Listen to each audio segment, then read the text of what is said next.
In this video, we'll be going over validate binary search tree. So given the roots of a binary search tree, determine if it's a valid binary search tree. A valid binary search tree is defined as the following. The left subtree of a node contains only nodes with keys less than the current node's key, and the right subtree of a node contains only a node with keys greater than the current node's key. And then both the left and right subtrees must also be binary search trees, which basically means the left and right subtree must also fulfill the following rule above.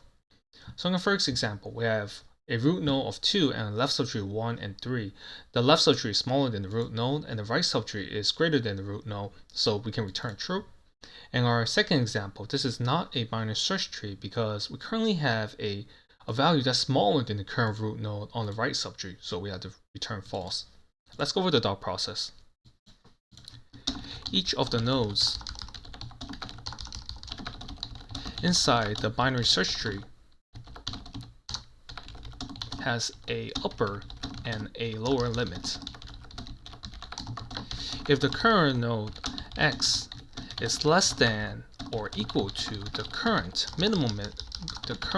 lower limit, then it is not a valid binary search tree. If the current node x is, or if the value of the current node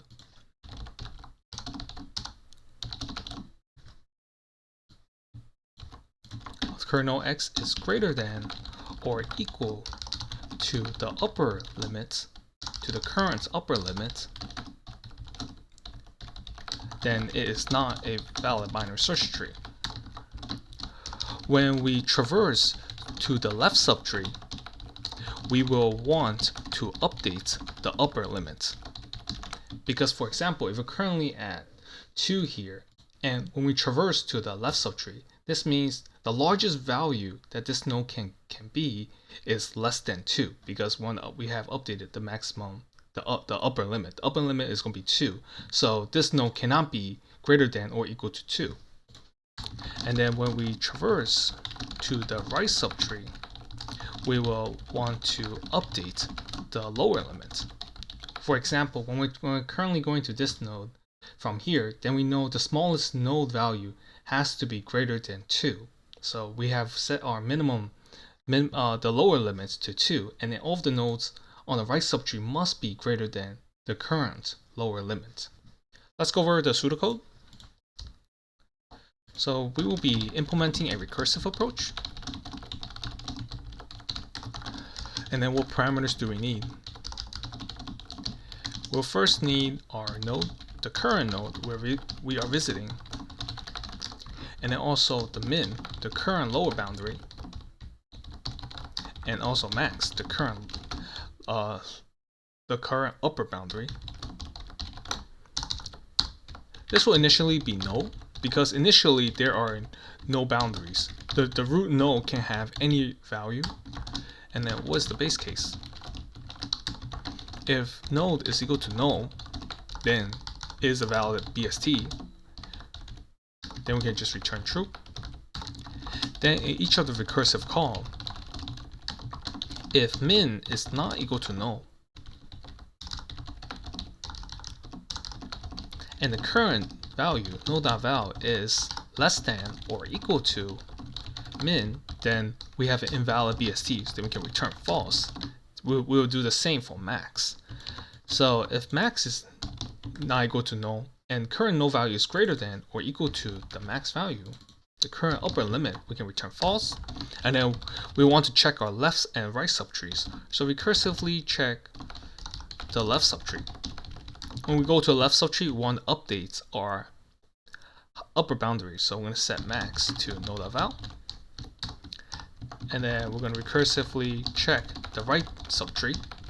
And then when we go to the right subtree, we want to update the lower boundary. So I'm going to set update min to null.val.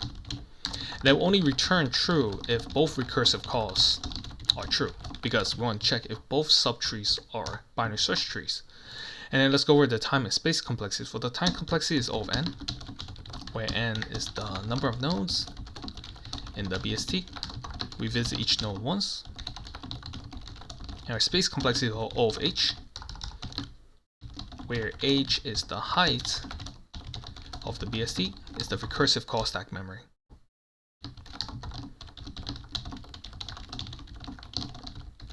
let's go over the code. So we're going to implement our recursive approach to validate the BST, keeping track of current nodes, the current node, the lower limit, and the upper limit.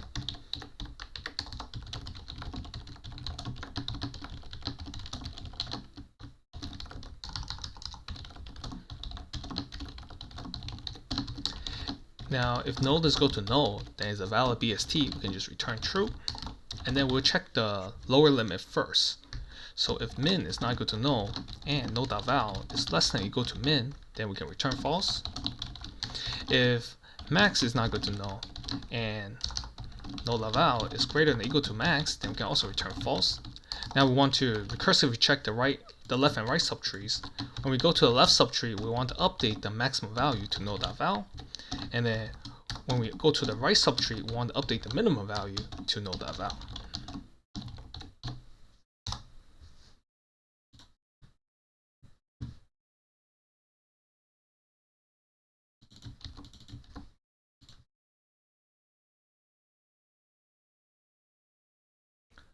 See, node.left and node.right. We want to traverse to left and right subtrees.